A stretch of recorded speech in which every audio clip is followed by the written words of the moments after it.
Welcome to the Heart of Dating podcast. Hey, it's Kait. I'm so glad you could join us this week as we try to untangle the ever so ambiguous world of dating as a Christian. Over here on Heart of Dating, we get real as we answer some tough questions and uncover transformative ways to approach Christian dating. Oh, and you better believe we have some laughs along the way, because last time I checked, the struggle is #real. You know what I'm saying? Now, let's get to the heart of the matter. What's up, everyone? It's your girl, Kait here. We are in a season break, but we're still bringing you fresh, awesome episodes from our Heart of Dating archives. Many of these episodes you probably never heard before, and so we're pumped to bring them back to you, and they all complement the season we just did on sex for singles in season 10, so I really hope you're enjoying them. This episode, we're talking about culture and healing sexual shame, and specifically purity culture, okay? If that wasn't already obvious. Purity culture and healing sexual shame. I brought on my friends Caitlin and Zick from Moral Revolution. They have been married and in ministry together for 17 years, and they currently serve as the directors of Moral Revolution in Redding, California. They have a deep desire to see the church thriving and working together to be effective. As a couple, they have made sexuality a key focus of their ministry as they share their story very openly and vulnerably, hoping to see others find freedom through it.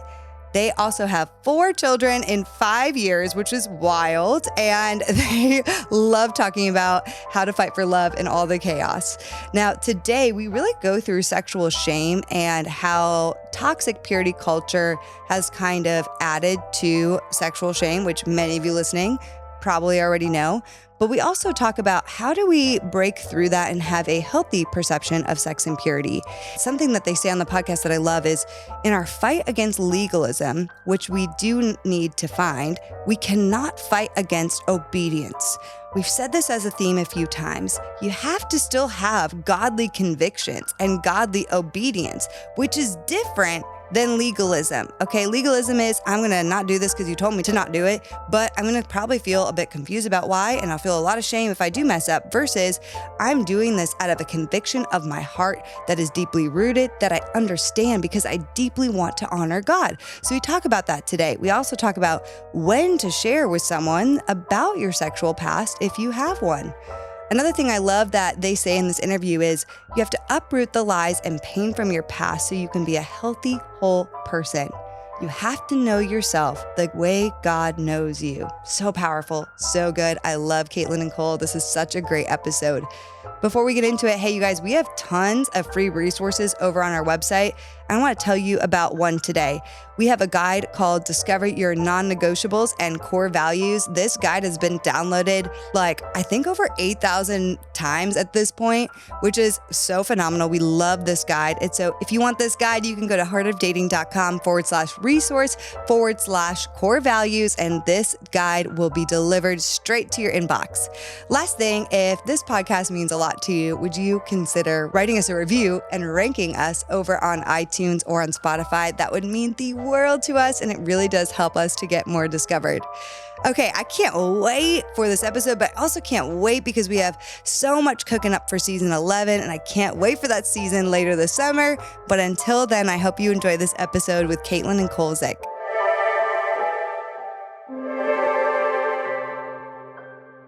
Okay, y'all, Caitlin and Zick, what's up, friends? We're so excited to be with you. Yeah, we are. We've watched you from social media for a long time, and it's awesome to sit down and have a conversation, especially with people that lead similar types of things that we do. We're all, we need to stick together. I so feel you, and I love it. I'm so excited. My assistant is pumped right now because she has been like a tried and true Moral Revolution person for so long, and she's like, oh my gosh, you're having Caitlin and Cole? So this is so exciting. Shout out to Gabriella. Now, speaking of that, you guys run an incredible organization, Moral Revolution. I want to hear more about that and why you guys decided to embark on this journey of leading and starting Moral Revolution. It was started actually not by us, by Chris Valentin. He wrote a book that was originally called Sexual Revolution, that then morphed into Moral Revolution. And that was about 12 years ago, I think. So the organization has gone through, we're the 3rd directors. It went from... Technically 4th. I think Chris was the first, And then he appointed one, Yeah. and then Hav, and then us. So Havla Cunnington directed it for a few years before us. And when she was she's a mom of 4 and also running her own ministry. So she went that way and called us. And we were super excited because we love talking about sex and sharing our story. So it was a perfect fit. We were in transition anyway. So we got to Reading at Bethel with Moral Revolution 3 years ago. So we love it. Oh my gosh. I just love all the content for people who haven't like gotten involved or read the things and been paying attention to what you guys are doing. Can you give us like a baseline, top line, bird's eye view of the content that you go over and work through with people through Moral Revolution? Yeah. I mean, our real, I think our overall focus, Kait says it best when she, we want to tell the world a better story about sex.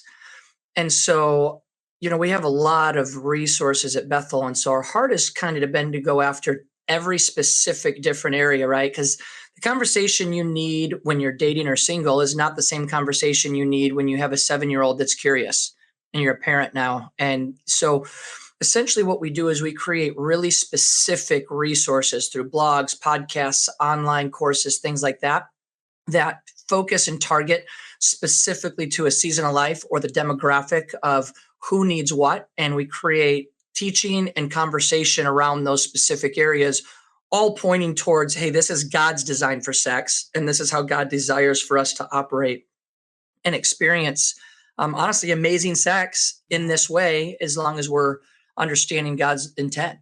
Yeah, I love that.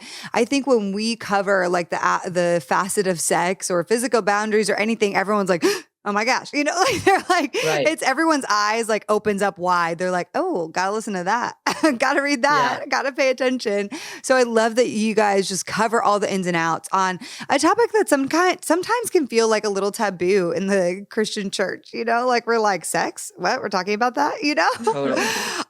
And so that brings me to what we're talking about today too. And, in my book that's coming out, thank you for rejecting me, I wrote a chapter called Never Have I Ever. And I shared a bit about just my introduction to back in the day. Okay, I'm 31. So back in the day in the purity culture and just some of the things the unhealthy things I experienced in that time.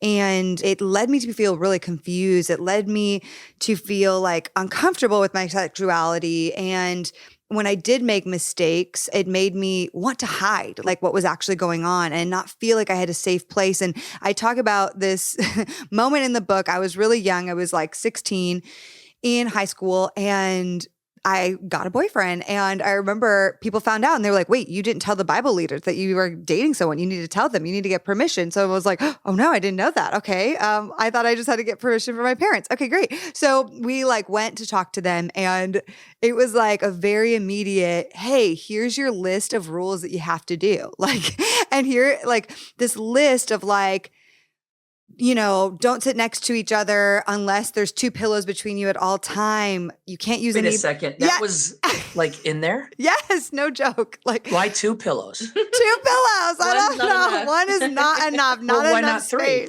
I mean, 3 creates even more space. I know. Why not we just have the whole, can't even be on the same couch. Like, let's just Why say be that. in the same house? Right. I mean, Exactly. Yeah, why are they pillows? Why aren't these Bibles? I know. Oh my gosh, Kait. Oh my gosh, I love you. Yeah, and it's just anyway, like, sorry, continue. No, I love it. The humor. It's just like, it's so funny because I think about it. I'm like, wait, what? And like, make sure your faces are at least 12 inches apart at all times. Like, I'm not kidding. These are the things on there. Okay. And it's like, Hold on. They wanted you to measure your distance? keep a measuring tape, everyone, like in your pocket. I hope these people are listening to this podcast. No, I know. I'm like kind of Repenting. nervous about it, right? Like thinking like, wait, are y'all going to listen? I Or am read gonna my listen. book? Like, does this still exist? Are you still enacting this today? And it's like, never agree to be alone. Okay. Don't use any blankets of any kind. Like, okay. And then it's like, I agree to date only in group settings. So it's coming off of, the I Kiss Dating Goodbye and everything that was kind of happened in that book and kind of some of those like some of those things coming out in whatever form they felt like they wanted to enforce it. And after that, we also had to agree to like start going to premarital counseling every week if we wanted to date. It was a thing. If you wanted to date? You had to go to pre-marriage counseling to date? Yes, we were in high school. So anyway, it was just, y'all, I mean, gosh, I felt so much pressure, so much pressure just on dating. Like, I'm 16. I don't know if I want to marry this person. Like, I just wanted to go to the movies. like, seriously.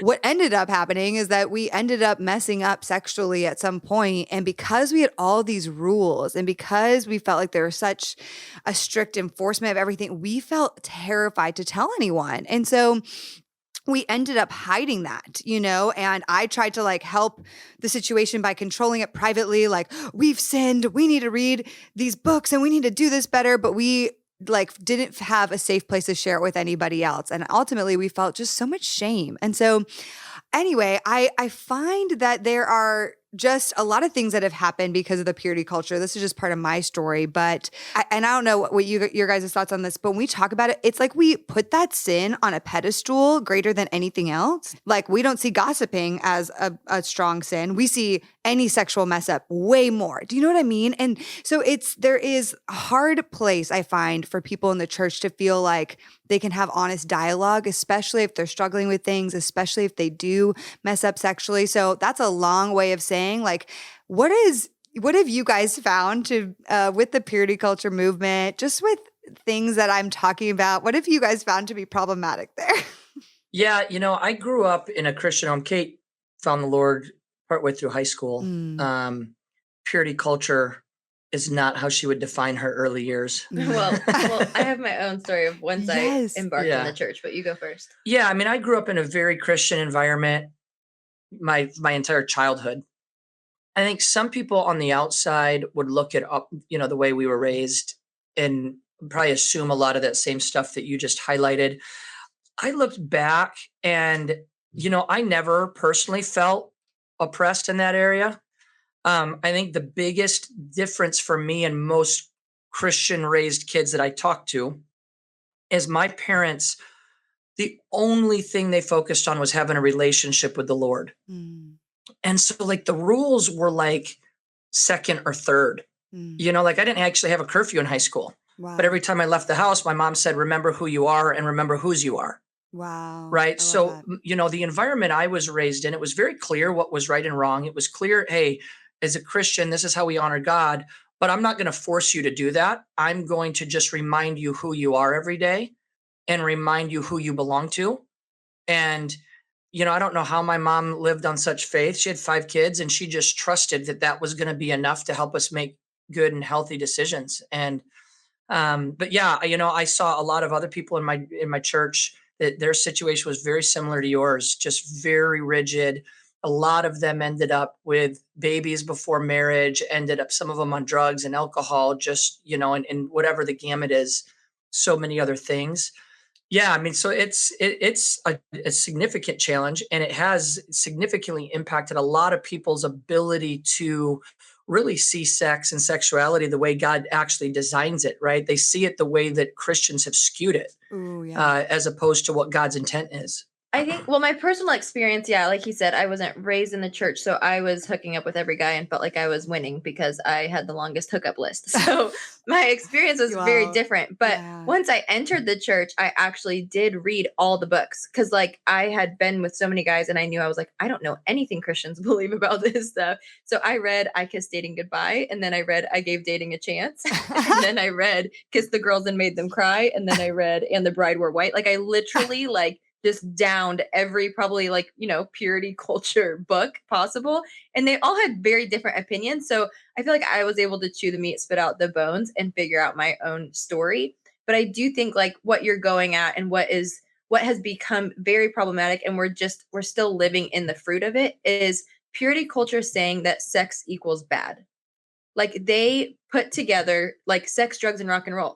When I think of that, I'm like, how ridiculous. Sex is God's. Why is that in there with drugs? Why is it in there with drugs and rock and roll? Why does that go? Yes. Yeah, that's such a good point. Actually, I like rock and roll. So drugs is the outlier that should be removed.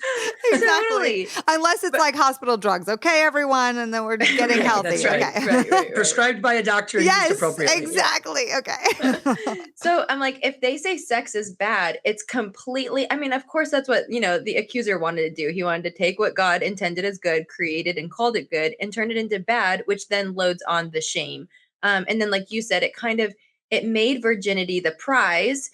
Cole always says, like, virginity is not purity, it's a fruit of purity.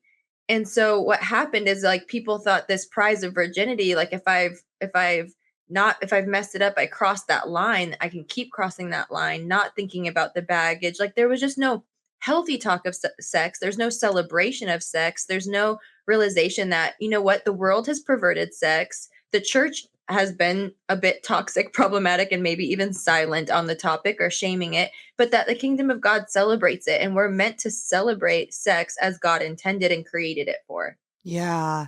And what you're saying is so true. Like, I think that's where it's missing today. Like, what I talk about in my book is like, there's usually what I see, and you guys probably see way more of this because you're even more in this world immersed. But like, two ends of the spectrum I often see is like people who heard the purity culture messaging and they didn't have sex.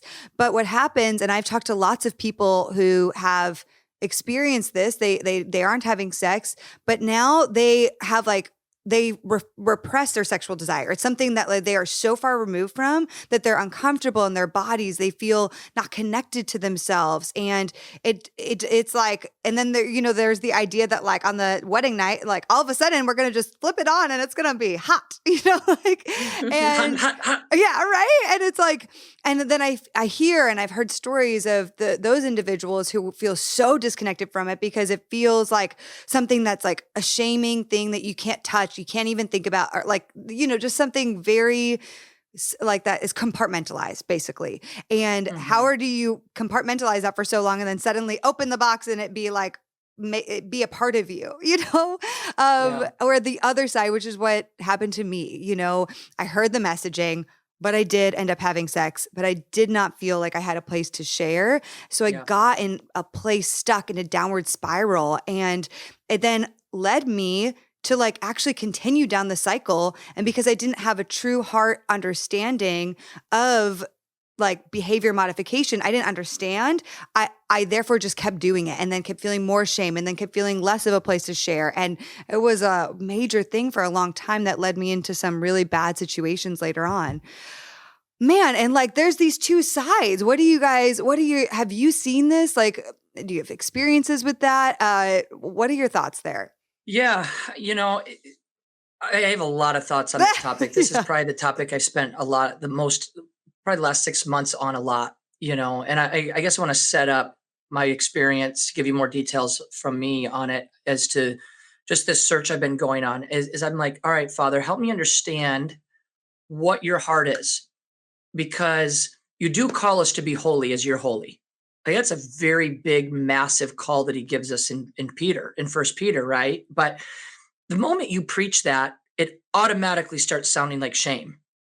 Like the moment we're realizing we're called to be holy, all I think about is all the times I wasn't holy, right? Like that's all I'm thinking about. And so I'm like, all right, Lord, how do we understand this? And the line that the Lord gave me was, in our fight against legalism, which we do need to fight against, we cannot sacrifice obedience. Yes.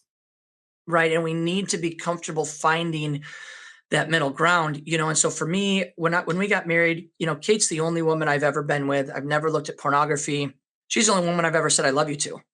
We've been married for 14 years, and I definitely had that. I had this expectation that the honeymoon was going to be like fireworks, right? Like this is going to be the single greatest moment of my life. And we didn't even end up having sex on our honeymoon. Wow. I would say it took us 5 years before we were having any type of sex at a consistent basis. And then another 5. I mean, we've been married for 14. I would say the last 4 have been the fireworks I expected on night 1. Wow. Now, for me, it really wasn't all that other stuff of shame or suppression. A lot of it, for those that do follow us and know our story, a lot of it was some of the struggles of Caitlin healing from her past. But it definitely created that expectation in me of, this is what it's going to be like. There was a lot of letdown and frustration when it wasn't that.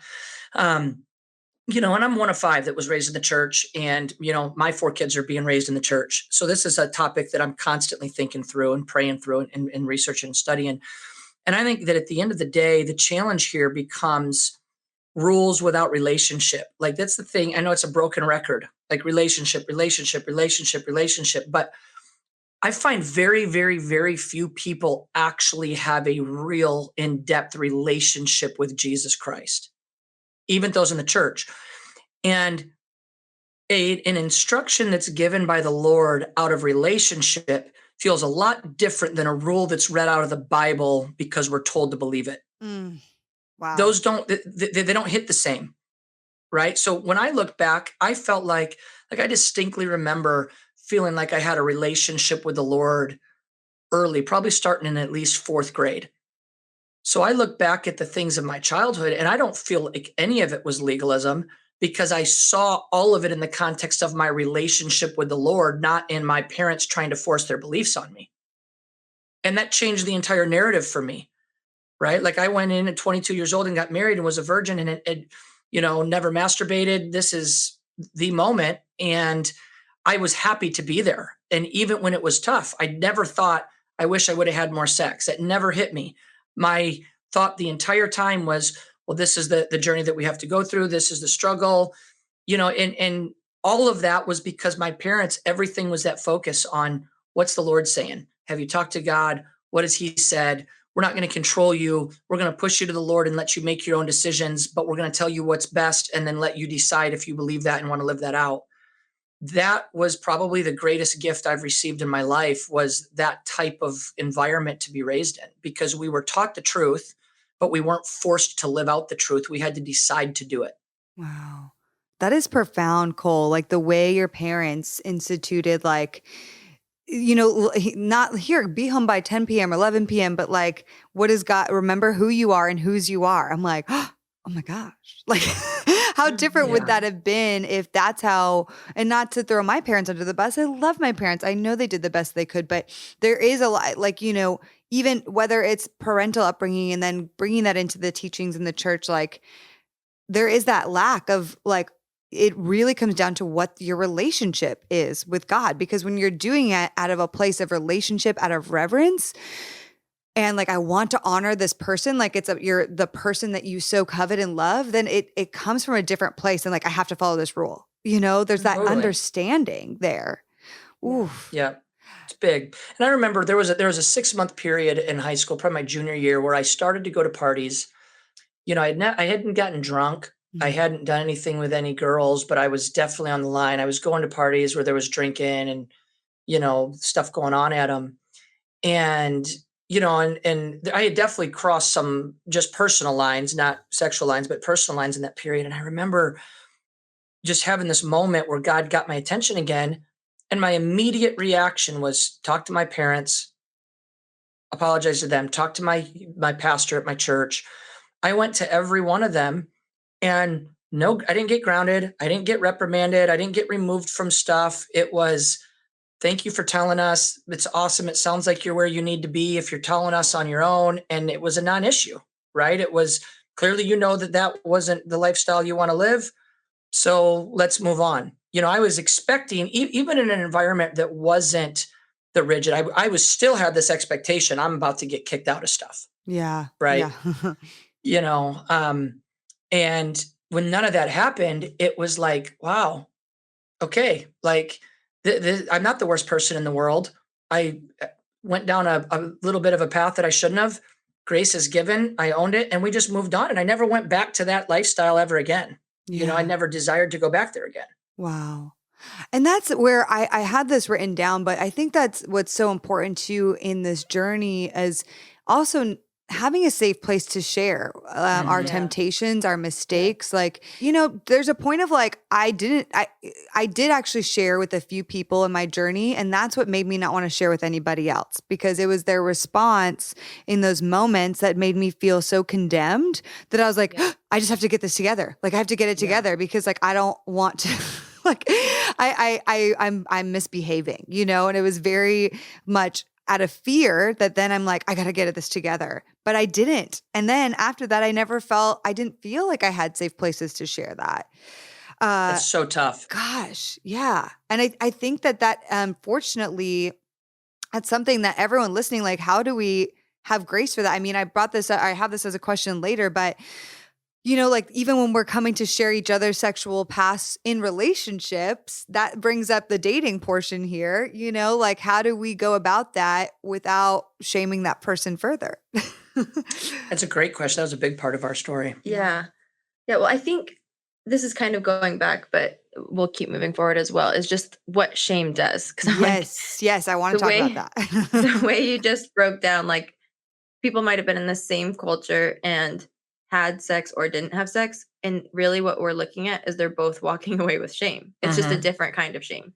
So it's the shame of, man, I just thought sex was bad, bad, bad. I thought it was dirty, nasty. I was told not to ask questions about it. And now I flip a switch and I have so much shame because I don't even know what to do with myself. Like, I don't even know I don't even know. Like, it's just, there's so much shame there. And then, oh, I did have sex and I feel ashamed and I have no safe place to share. And then I just feel more and more shame. So I'm like, shame makes you believe like you're stuck, like you made a mistake, or it makes you feel like you are a mistake, not you made a mistake. Right. Yes. So it's like you are stuck in this spiral. And of course, that's like the enemy wants us there. He wants us isolated. Like, oh, you're the only one who got to your honeymoon and didn't have sex. Like, you guys are so messed up because you didn't figure this out. Or you had so much sex and you can't have good sex. And, like there's just like, he wants you to feel isolated, alone, trapped, full of shame rather than free. And that's where we have to have safe places to talk about it. And hearing your experience, especially of like, oh, you finally got the courage to be like, wow, I need to talk to somebody about this. And you were just met with more like condemnation and like kind of fear mongering. Yeah. But I'm like, that's what happens when the church is silent, right? Because Yes. those leaders probably were doing what they had done to them. You know what I mean? Like, there's not even like to put shame on them. Like, even listening to those list of rules you shared earlier, I'm like, they probably were given those same list of rules. And they probably thought that was like the best thing that they knew how to do. Like that's what they learned, or that's what they thought was right. Yeah. Well, and when leaders are scared, they control. Yep. So, as leaders, the times that I am the least controlling, it tells you how little fear I'm leading from. Because I have tons of grace. I have tons of trust in the people that I'm leading. And, I think back to times when I was a youth pastor. I hate to say there were times in our early years that we were controlling, right? Like we were so scared that someone was going to do something wrong and make the youth group look bad or make the church look bad or, X, Y, Z. When I look back at some of those early years, I'm like, dear Father, I was doing what I was taught. And when I think of why, I was scared. And because I was scared, I was controlling. And that was creating shame.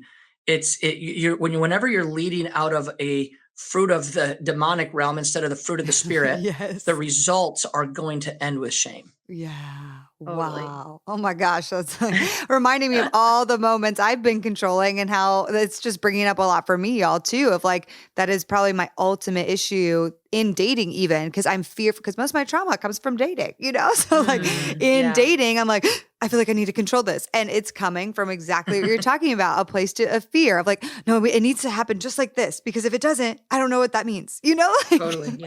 Yeah. So then moving forward with the question you asked about sharing our pasts, I think it's crucial to we talk about this one a lot. And I know it's a common question you probably get as well, as like, when do you share your past in the dating journey? Right. Like date one, are you a virgin? No. That's not how we go. I actually just chatted with somebody today who was saying like, I guess that's how her dad dated. And it was like, and if not, you are off the date. Oh, my gosh. So funny story actually there though. Cole kind of has a little bit of a story there. He had this rule in high school, him and his buddy, that they had a below the belt rule, that they wouldn't date a girl who'd done anything below the belt. Oh my gosh. And then I was like, then you got me, sucker. He's blushing. I wish this was video. Oh my gosh, me too. He's like, I am not blushing.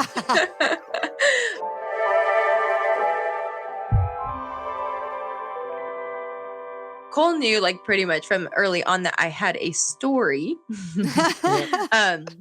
But I definitely I did a lot of work on just like, I did confess, and I don't share your same experience, that I was met with like a really healthy leader who, there wasn't any extra shame loaded on or condemnation. Like I just felt very free. There was actually, it's so cool to think about it, really. I'm like, here's some good news, y'all. It was a lay leader who like led in our youth group. She was just a mom who started something called Pure Heart. And the youth group once I got saved, I started going to, I went to these Pure Heart meetings and I could share everything I had been through and what I had done. And so I really had a different experience of just knowing like, oh, I'm a new creation. That's not a part of me, all of that.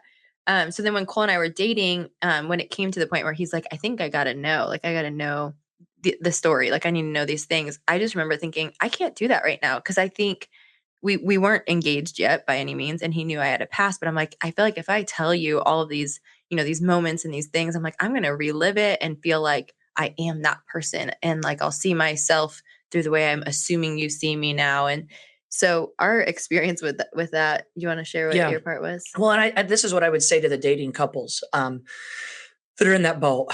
I think the healthiest route is for each partner to be totally willing and ready to share anything once you realize, hey, I'm probably going to marry this person. Like we're both mentally and emotionally ready to get married, whether you're engaged or not.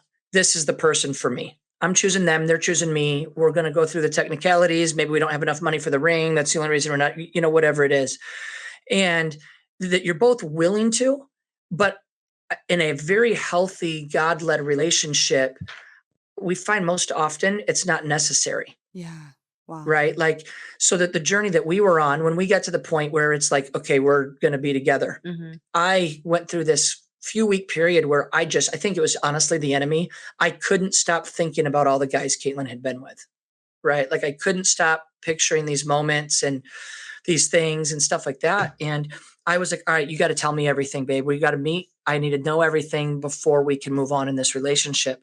And so we would set up a time to meet, to meet up to talk about it, and her to bear all and tell me everything that had happened. And she just said, I don't feel like I'm that person anymore, but if you really have to know, I'll tell you because I, want to stay together. And the Lord, the night before, just like met me. And we were in Bible school. He said, Cole, if you make her do this and you won't forgive her of her past, then I can't have you be a pastor. Wow. Oh my gosh. And I'm like, well, how are those two things aren't connected? Like I fought for purity my whole life. Like, I've got all the self-righteousness of why I deserve to be able to, like why she owes me almost, why she owes me this explanation. And the Lord just said, well, I can't have you preaching about grace from a stage if you don't even understand the cross. And if you're making her relive sins I've forgotten, then you don't understand the cross. Oh, wow. Oh my gosh. This is my now, I want to say this. We're not talking about sins that were current in Caitlin. We're not talking about sins that were lingering. These are things she had confessed already to her mentors. These are things she had got healing from, right? Like current bondage is a totally different thing than past failures and past sins. She was years removed from this now. My flesh was just wanting to be answered, right? And so in that moment, it was like, sometimes you get that download from the Holy Spirit and you don't even need any more teaching. It just like literally feels like it switches a light on in your brain. Yeah. Wow. That was it. I said, okay. I called her the next day and I said, I don't need to hear anything. Here's what the Lord spoke to me. I'm done. And literally that was 16 years ago, 15. She shares stories of blowjobs she got in back seats and movie theaters or gave me. Oh, let's not be too we travel the world and we share our story, and she shares some of them in detail, some of them not. And I could sit there on a stage and hear her give intimate details of stuff. And it has never had an impact on me ever since that moment when I started looking at her through the lens of the cross, not the lens of what I felt entitled to. Oh my gosh. I just need to let a moment there to sink in. That's to sink in for some people. Okay. And Caitlin, I want to hear too, I can relate with you and your story. And, what I haven't shared yet is I have dated nonstop from 14 to 24. And in that, I had sexual relations with men, but I wasn't truly following the path of God until later, a little bit later in that journey. But early on, before the relationship I'm talking about with y'all, I was doing things with guys. I just it was happening, So it wasn't until God really spoke to me later in life that I like, whoa, something totally shifted in me. But now what I've experienced in recent years is that has been something that's been hard in my relationship, is sharing, if I am sharing any of the sexual past, how that person responds. Because for me, I do feel like you did sharing with Cole, like I feel like a new creation. But there's been some people for me that have handled that so poorly, and it's actually sent me into some shame that I have like felt removed from for so long. So when you heard him say that, like, what did that do for you? Man. Oh, I mean, it was incredible. I remember I remember making this really cheesy thing. We did date when we were young. Um, I made this kind of cheesy thing. I think like he hung it from his like car like rear view mirror. But I remember making it and it said something like along the lines of like I am pure and I knew my name meant pure. Like I remember like, Yes, the same Christian here, bookstore. girl. Yeah, we have the same name. Same name. So I'm like the Christian bookstore little card you get with your name and like the meaning. I'm like, oh, I am pure. So I was like, and then I remember, so I had that moment with Christ already, but then having it with Cole was like, and I know you see me as pure. And it was so powerful. And Cole says this all the time too, is like, she was just as worthy to walk down the aisle wearing a white dress as I am on the other side waiting for her. Like, because of the blood of Christ, like we were both new, like we're both pure, we're both. So I'm like, it shifted everything for me. And I don't know that I could have overcome. Obviously, everybody just has their own stories and experiences, but for me, it was really critical in me being able to walk out like freedom and health and knowing and believing and understanding how Jesus saw me. Because I'm like, it says in Yes. Ephesians, like husbands are to lay their lives down the way that Christ did for the church. And I'm like, I just feel like I honestly was able to see myself even more as Jesus does through my husband. And yeah, it was super powerful, super healing. And honestly, our marriage has benefited greatly because of it. Wow.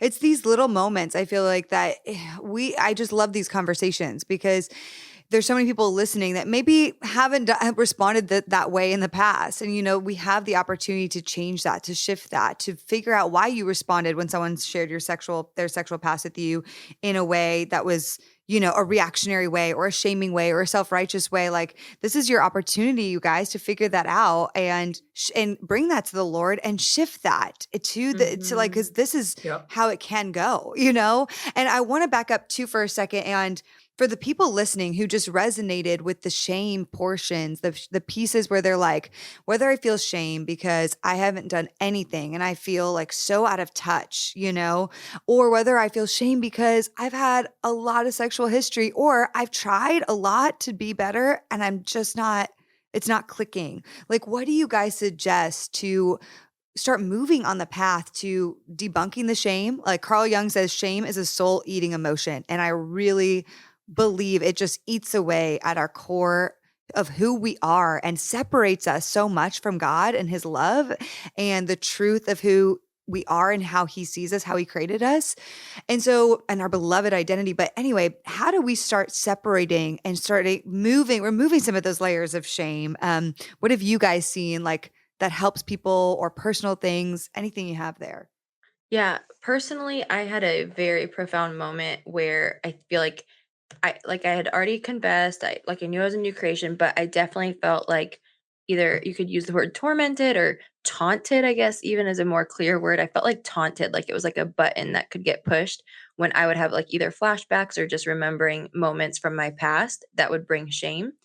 And it was very much the unspoken things. So I think even to hearing your story, Kate, where you're like, I shared and it was met with something terrible. So I'm like, if that was your experience, or maybe you've never shared at all, like I know so many people might even say, like, I'm taking this to the grave with me. Like nobody will ever know this happened to me or I did this.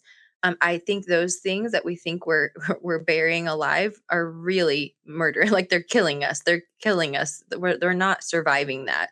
Um, it's just leaking out into shame in different areas of our lives that really holds us back. And so for me, I just found that what was hidden was haunting me and I had to bring it to the light. And so my experience was actually, I was reading a book by Lisa Bevere. It was Kiss the Girls and Made Them Cry. And she leads you through a conversation of renouncing every different tie from the past and really kind of breaking those soul ties. And for me, again, I'm like, I've prayed the prayers, I've done the things, but it was these certain moments. And I think, again, this is what shame does. It's, well, if they knew this about you, they wouldn't love you. If they knew this about you, they wouldn't accept you. Like if they knew you did that, it's over, you know? So I think it was those moments. It was those really like, ew, make me feel gross thinking about them. That's what he was taunting me with. And so I called my mentor, went over to her house at 1 a.m. and I told her literally every visual I could think of. I definitely had so many that I might have forgotten some, but everything that was Which taunting happened me. to be my mom at the time. Yeah.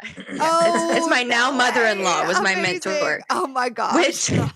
Which honestly, I kind of love because I'm Yes. like, screw you, enemy. Like you would think that's the last person on the planet you would want to know your entire sexual history. And I'm like, but that's the power of the cross. Like she doesn't view me any differently. Like I feel nothing, you know, like it doesn't have the weight that you would think it should have. But when I confess those moments, and I mean they were the backseat moments, they were the 45 minutes I said no, then I said yes, like I'm going to filter. They were the moments that you're like, this is disgusting, but it's what was really getting me still into shame. And I told her everything. Like, you know, I used dirty words. Like I used all the things. Okay. I'm going to filter it here because we're on a podcast. But I get you.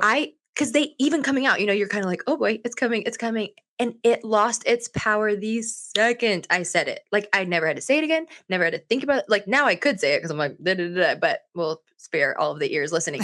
But it lost all the power. So I just think it's so important. And I mean, the Bible says it so clearly, James 5:16, where it says, confess to one another and pray for each other so that you may be healed. And I know there's no formulas, but I like to pretend that's a pretty good one because it's like, if we do find that person, and the second part of that verse is a righteous person, the prayers of a righteous person are powerful and effective. And so that righteous person, finding that person, that doesn't mean self-righteous, like the person who's going to bring condemnation and fear. It's a person who's in right living with God. When you find that person that you can confess to and they can pray for you, like you will be healed. And it's healed in your soul, healed in your spirit, healed in your mind, healed in your body. And so that's my recipe for recovering and getting out of shame spirals. Well, and you know, there's layers to that because you know a lot of people don't have the person that they don't feel like they have the person to confess to, like the Caitlin had, that was going to respond the right way, right? Like some of them are the people that you had to when you were younger, and you know, and the other thing I would say on the confession side, I want to give a something you know to kind of go with it, but shame is really rooted in fear of man. Very rarely do I talk with somebody that's struggling with shame and they're terrified of what God's going to think. It's always they're scared of what the leader's going to think, the people are going to think, the person's going to think. It's so deeply rooted in fear of man. This is going to change my standing with people that I need their approval, right? So really, if you look at shame, I mean, it's very rooted in that need to be in good standing with people.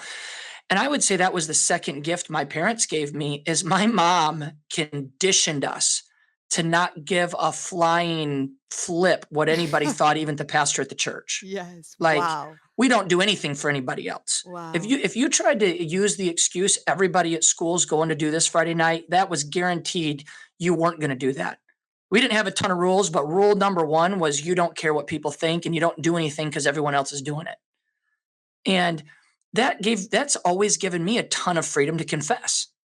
I'm willing to go confess because even if you don't accept me afterwards, I don't really care because I don't need your acceptance to validate my Christianity. My faith is validated by my relationship with the Lord, not you saying that I'm a good enough Christian. Right. You know, and it's backfired. I got kicked out of Bible college because I got in a bad situation one night. I mean, if I even shared it, we don't have time and it's a waste of time because it's such a small thing.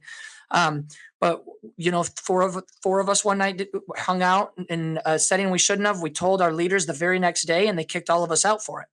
And, you know, I stayed going to the church in this program I was in. And, you know, months later, this girl comes up to me and says, you know, I got kicked out of the youth group and I know you got kicked out of this program and you seem to be doing really well. Like, how are you not depressed? Like, you know, da, da, da, da. And I actually didn't know the answer right off the bat. I stopped and I thought about it. And she goes, why do you still come to church here? And I stopped and I thought about it. I go, well, because I was never living for the pastor that kicked me out. Like I never woke up thinking I need to get his approval today. Every day I'm waking up, how do I honor God today? Well, God does tell me to confess. So I'm confessing because the Lord tells me to, and my goal is to worship him with my life. So I'm going to confess. I'm not doing it even for the pastor. I'm doing it so that me before the Lord, I can say, you know what? I worshiped today. My actions worshiped him. And I didn't need the pastor that kicked me out. I never needed his approval. I want to honor him, but I don't need his approval to validate me as a Christian or a human. And so, my encouragement to people or my challenge is to really seek the Lord on burning out fear of man, because fear of man will cripple us with shame. Because man very rarely responds the way Jesus would. Even the best of the best pastors don't a lot of times, right? Like Jesus, the only perfect responder to failure left 2,000 years ago. And so now the rest of us are trying to figure out how to respond the right way. I think of countless times I responded poorly, and I've been responded to poorly. So, I think that shame piece really begins to get addressed when we can get a really healthy perspective on the role that God plays in our life and the role that other humans play in our life.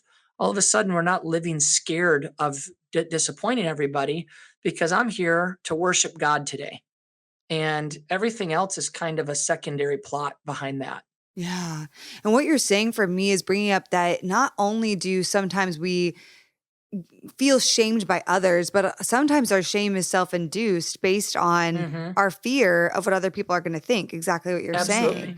And and also like that comes from so much conditioning in our society. And like I'm thinking as you're talking, like social media, like all we do is compare, and like seeing all these things and fearing like, oh, what if if I don't come across as this, or what are people going to think of this, and the blah, blah, blah, blah, blah. And now, oh gosh, it goes into so many facets and layers.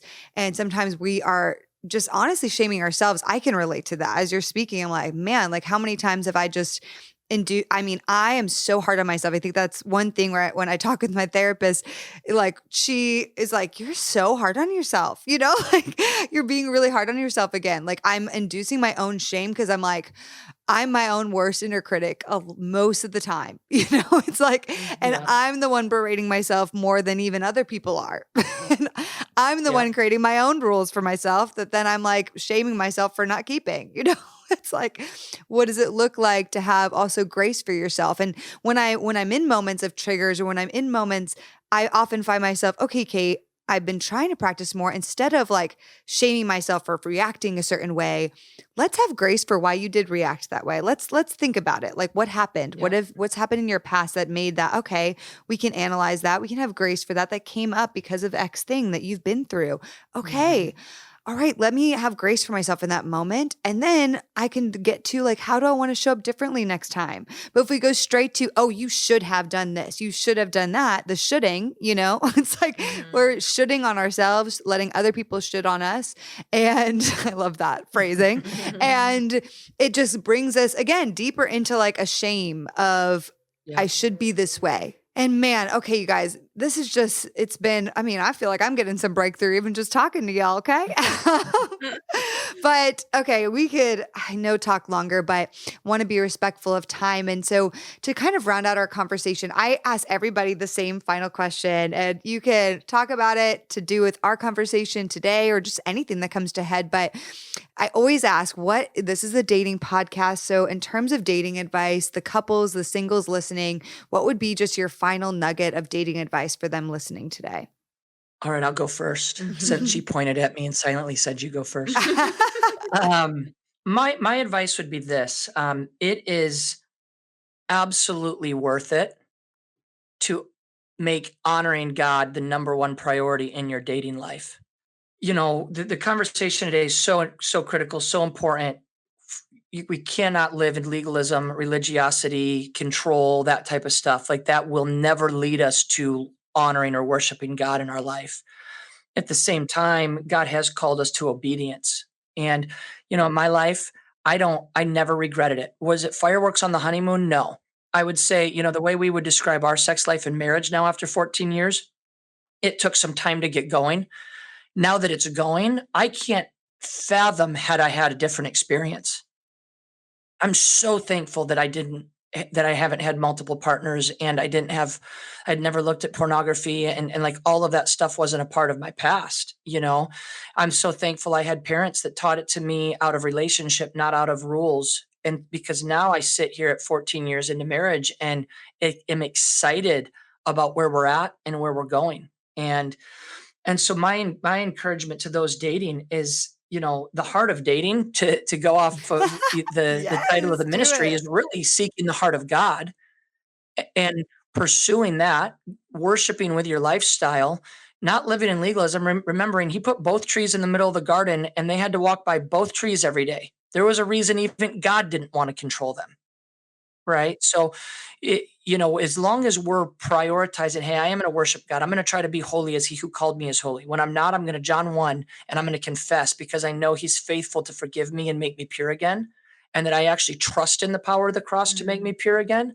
As long as I'm operating under those principles, there really isn't something beyond God's redemption and his ability to redeem. And so I'm going to wake up today and I'm going to try to worship him in my dating life. And then I'm going to trust that that's going to lead to a really healthy marriage. I love that. I'm like, nodding over here. All the That's perfect. I was trying to picture what my choice of. It's too hard to boil it down to one. I know. I just before we started this, I finished filming for Date Well, and the topic we were talking about that I think is key is knowing yourself. You have to start with a foundation of knowing and seeing yourself the way God does.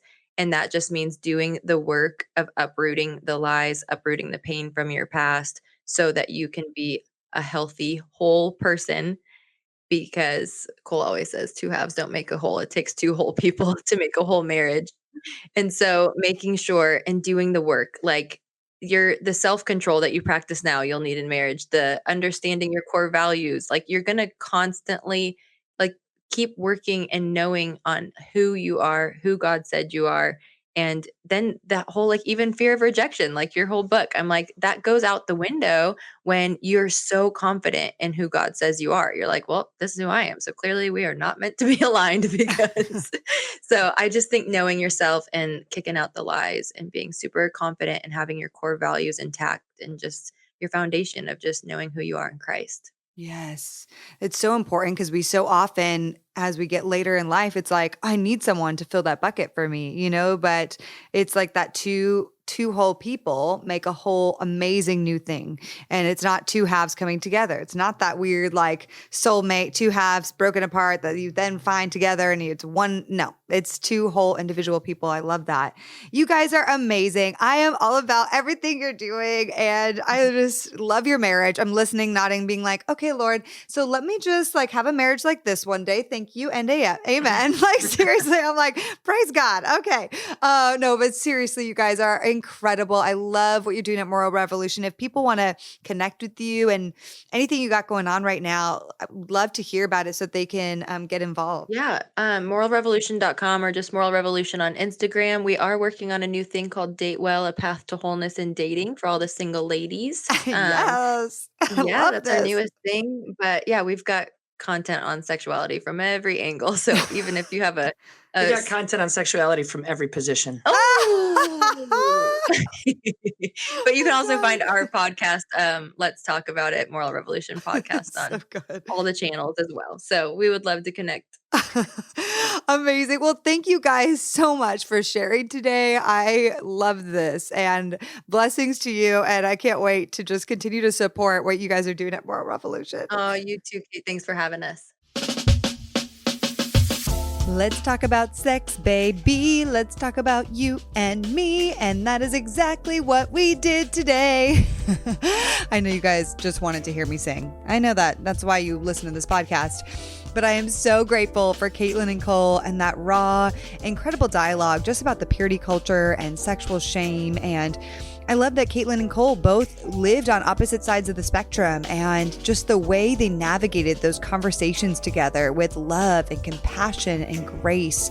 I am truly so grateful for them and their ministry and everything they're doing at Moral Revolution. Also, y'all, this is a hot topic, so we'd love to hear your thoughts about it. Please contact us on Instagram, connect with us over there at Heart of Dating if you haven't already, and share with us what came up for you as you listened to this episode today. We would love to hear your thoughts. All right, friends, that's it for today, and we will see you for this week's mini-series on Friday.